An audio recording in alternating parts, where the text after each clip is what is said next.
They listen to the words of the head coach of the Super Eagles of Nigeria, Austin Eguavoen, alongside William Troost-Ekong, the captain of the three-time African champions. Last night, without kicking the ball, the Super Eagles of Nigeria got qualifications into that's the African Cup of Nations that's set to be hosted by Morocco in the year 2025. Well, that edition would be what talking about the African Cup of Nations for next year.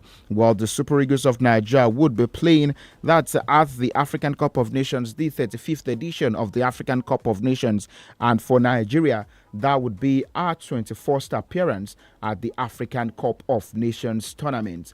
So definitely we discussed about the performance of the three-time African champions yesterday. There are games that are set to go down also later today, but I can tell you that 15 countries, they've picked up qualifications to be that's in Morocco for the year 2025. December to January, that is when the games would go down. But joining me on the show this afternoon is Blessing Fowowe, who is far away in, well, Lagos to be precise, but I'm not certain of that. So I say to Blessing, good afternoon, Blessing. Yeah, good afternoon, Sam. It's good to be with you on the show. I see you're not certain. I could be in Ivory Coast for all we care, but yeah, it's good to be on the show. Well, it's so great to be on the show. We have lots of talking points. There are no club football this weekend, but international football is at the peak of the moment. In Europe, we have the Nations League, where nations were fighting for qualification into the quarterfinals of the UEFA Nations League.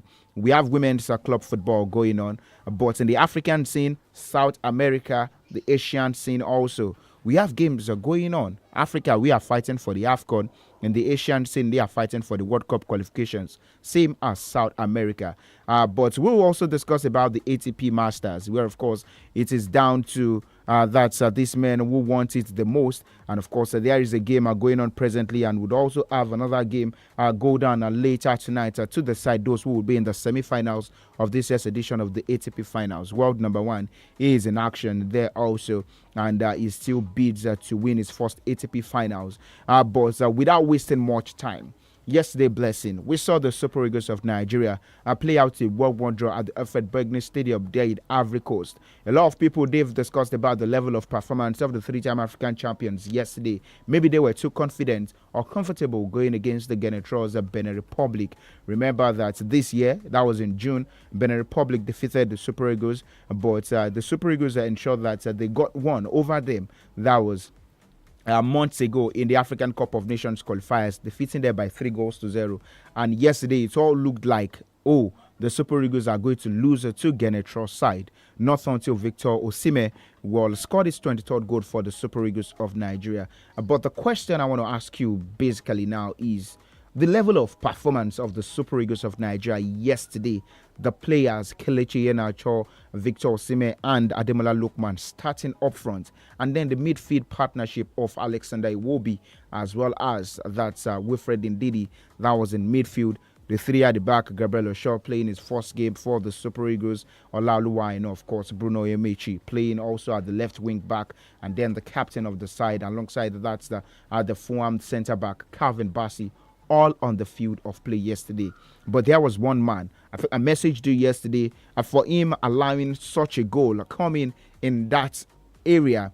I think he was covering that area, but that goal came in. But this morning, the news that broke out from the camp of Stanley Nwabali, it was one which really touched me. But that's a condolence to his family, and also that's his late. He lost his dad. That was in the early hours of today. But then we talk about that's the Super Eagles.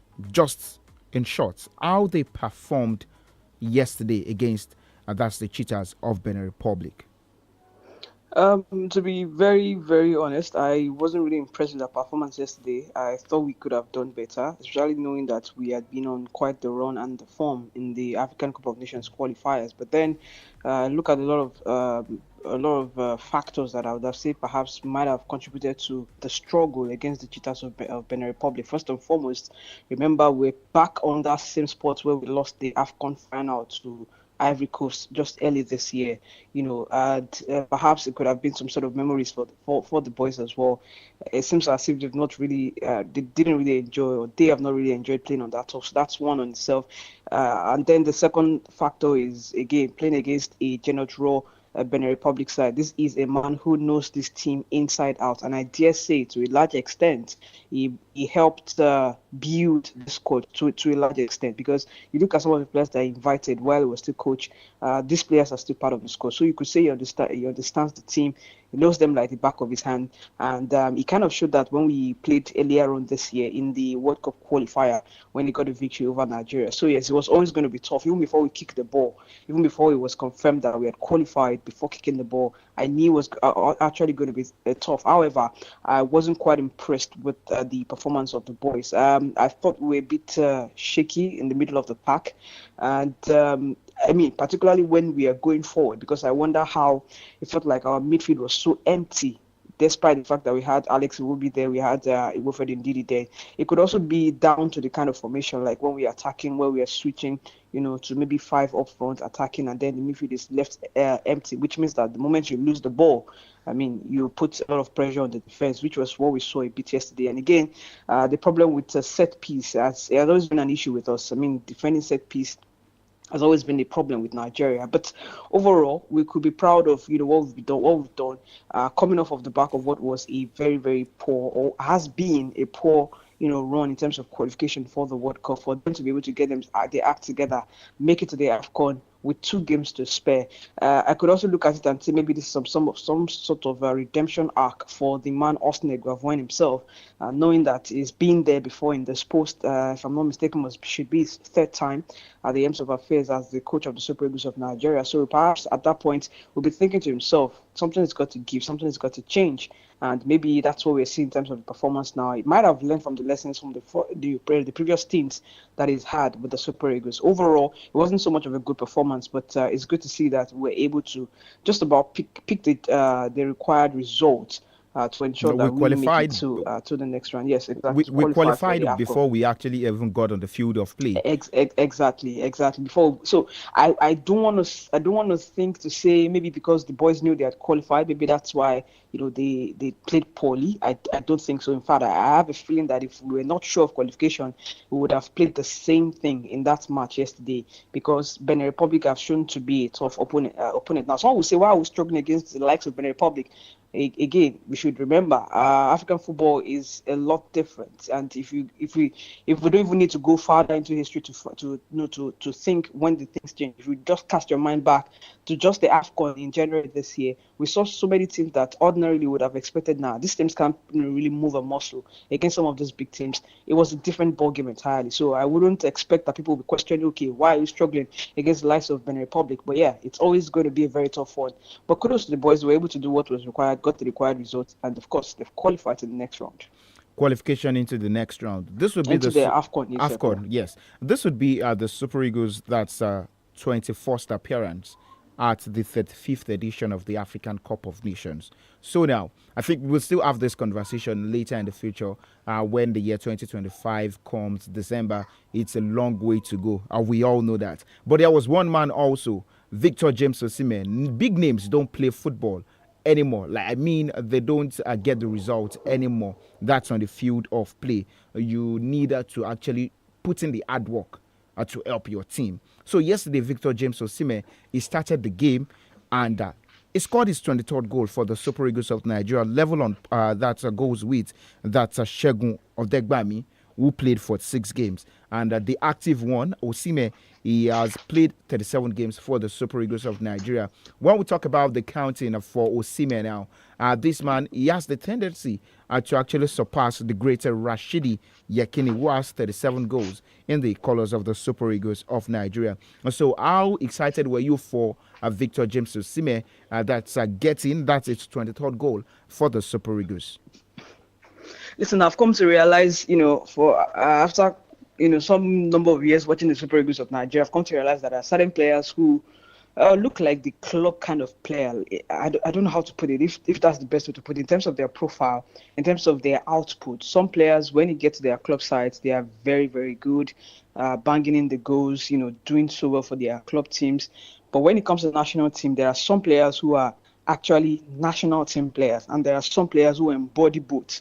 They are both the national team players and they are both the club players, which means that they are not. They are very, very conspicuous. Let me put it that way when it comes to the respective teams. I think that's the kind of player that Victor Osimhen is, and a lot of people have drawn comparison in his style of play, the aggressiveness that it brings to the team, the doggedness that it brings to every team he gets to play. Always not running. just the national team, always running, always pushing for the final ball, and defensively always trying to contribute in one way or the other. I mean, I listened to William Troost-Ekong speaking yesterday and saying that if Osimhen had been on pitch, when the corner for Benin Republic was taken, he probably would have gotten his head to the ball to defend, because he's one of the top players in the team, which means he actually also helps defensively in terms of trying to knock out the area balls. And I agree with Troost-Ekong, in that category, because he's not that kind of player who you say, oh, he's just a striker, doesn't contribute anymore. He's a threat offensively and defensively. Aggressiveness.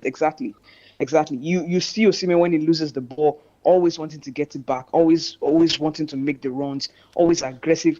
I also listened to Boniface a couple of months ago in an interview where he said, he looks at Osimhen and he looks at him and says, yeah, this is the kind of striker he wants to attain to, because even in training, Osimhen is so dedicated. He's going at it as though it's the main thing, it's the main game. So yes, I think I'm very, very excited for him. At the age of 23, 24, 25. for him to have scored 23 goals, 25. Okay, 25. He will turn 26 on the 26th, on the 29th of December. Exactly, and then to have scored 23 goals. Honestly, it's so great that he's been able to get to that amount of goals in lesser time than Segun Odegbami.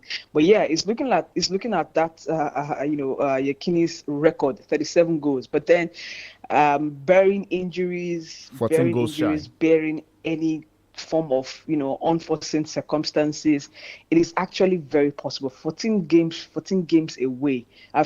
away from equaling that record. Honestly, I'm thinking how many matches he has to play for the national team, especially knowing that these games come few and far between. When it comes to national team competition, except of course we are going to the tournament. And I did been that he was able to find the back of the net a lot at the AFCON. Maybe he would have been much more closer than you can consider. But yes, I feel like he has the capacity, but then again, it will be judged on how consistent it can be, how far it can go without the injuries. I mean, and again, because when age begins to creep in at some point, I mean, his functionality might begin to reduce. So yes, he's actually very capable of getting to that number, but he should be able to manage himself very well to ensure that he gets it. One thing I want to ask now is, aside from getting the goals, Segun Odegbami, Rashidi Yekini, they won titles with the Super Eagles.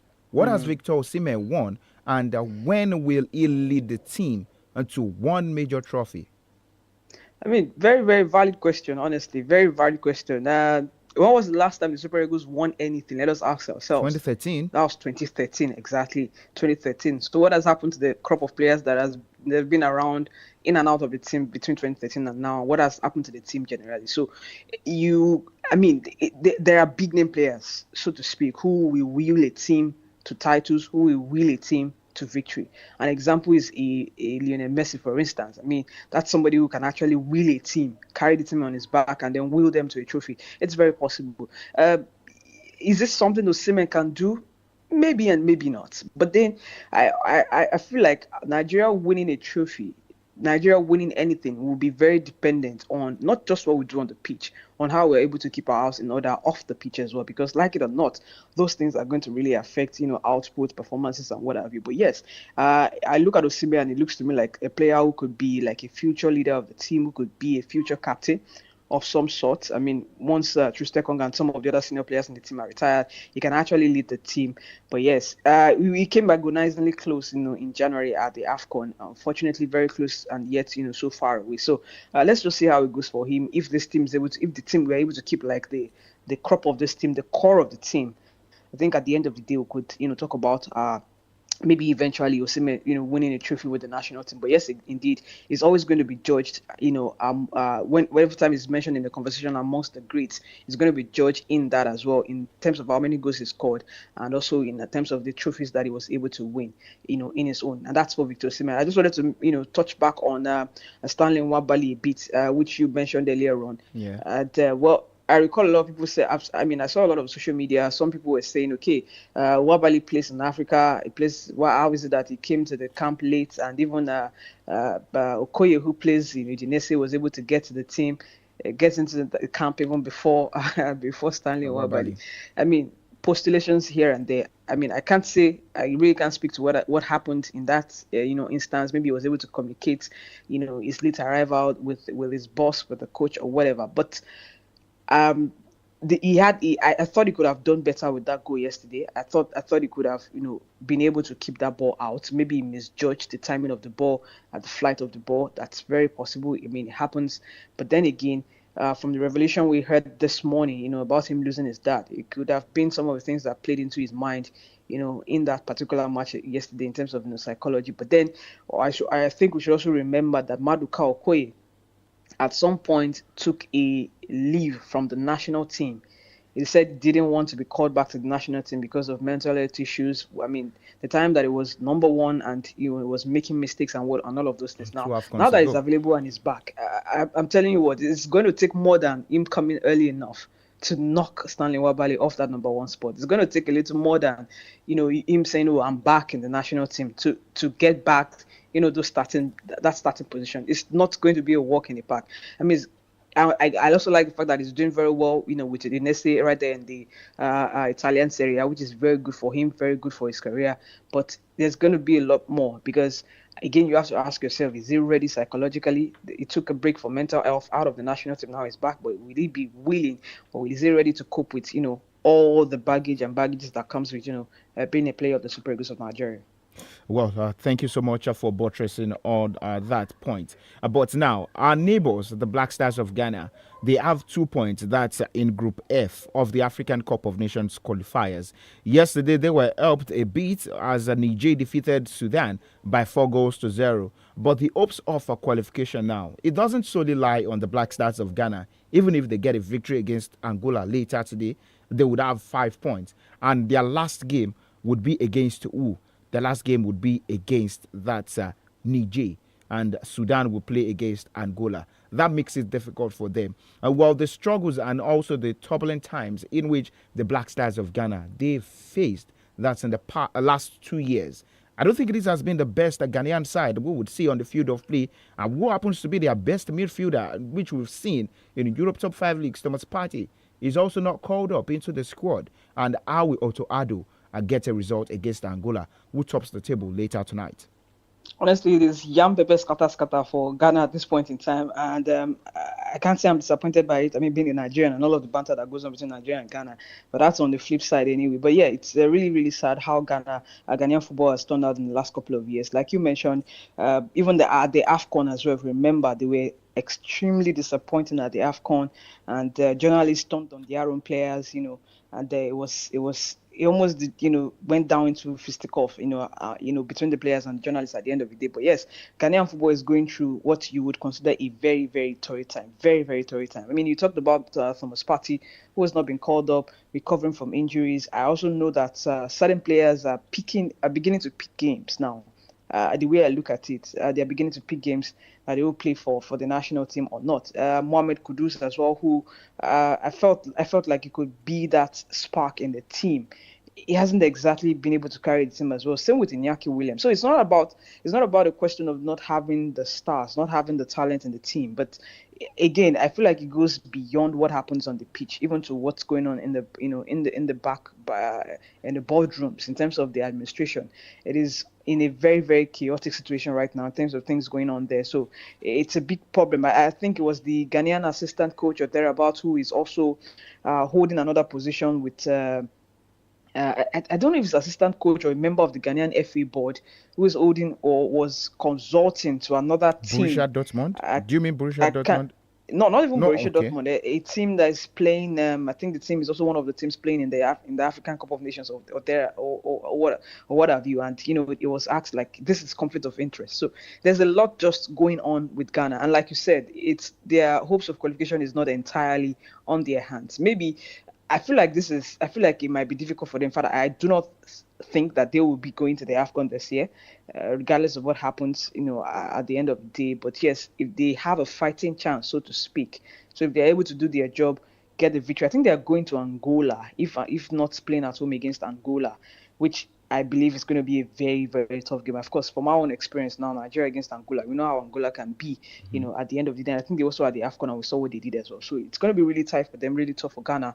But I've not seen Ghana this bad. I don't know if I'm correct to say that, but it's been such a very, very, bad turn of events for them over 2 years. But yeah, Nigeria's been there, done that. We've been in that situation as well. Did we really build or wheel ourselves out of it? Sometimes in Africa, things just fall on our laps sometimes. Let me put it that way, because I don't think we usually properly plan in terms of this administrations and what have you. So I feel like they just generally need to get back to the drawing board and maybe disband the team and try to build all over again, or maybe try to build gradually, however you have it. But this is not the best of times for Ghana, and to be fair, I don't see them qualifying for the AFCON this time.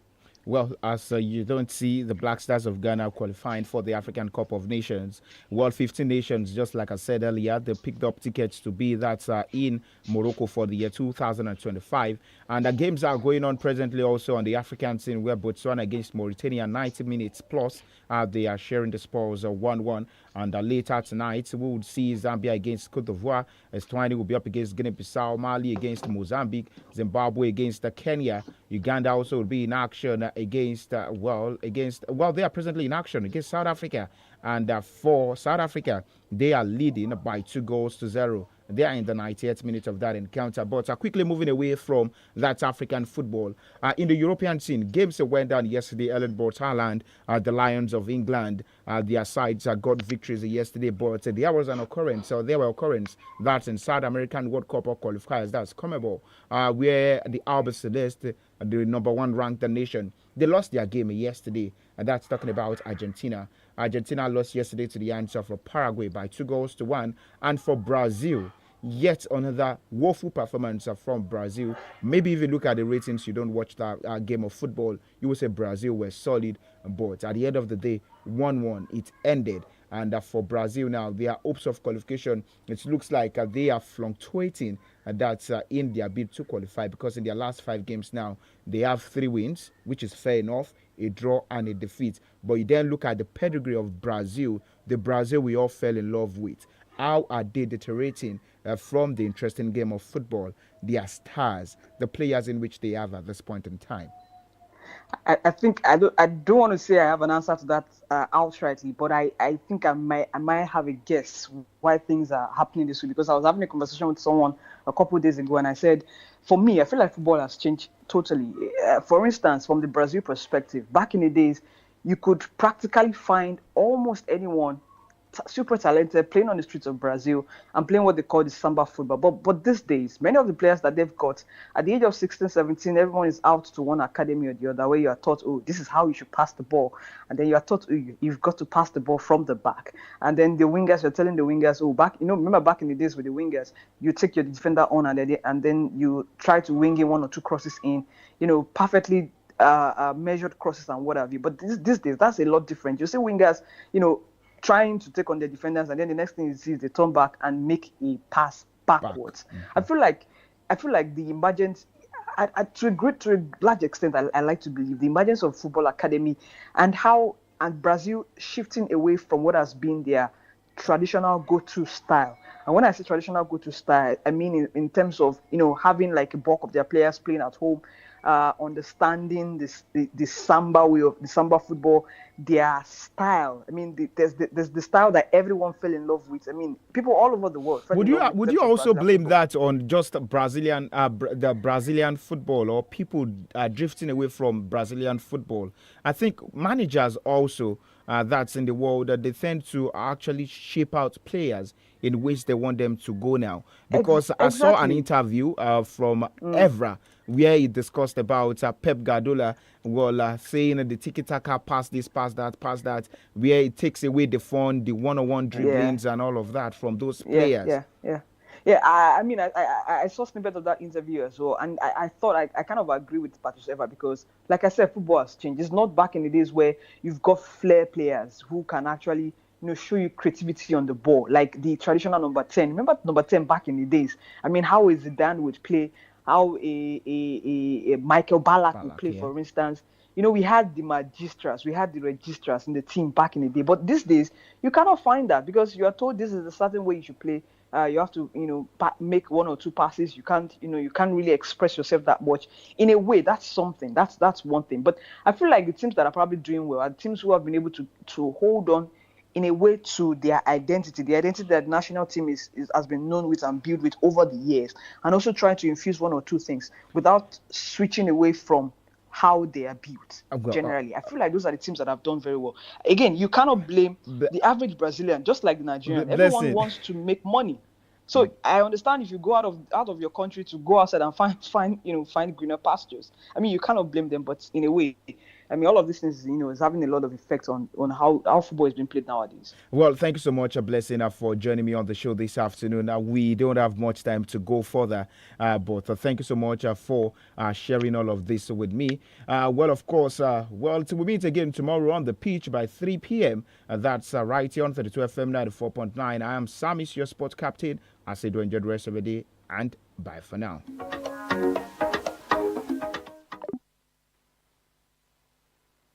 Kò ṣeé má gbọ́ BBC Yorùbá. Ilẹ̀ ń jẹ̀yàn. Lónìí ni ọ̀gá àgbà iléeṣẹ́ ológun Nàìjíríà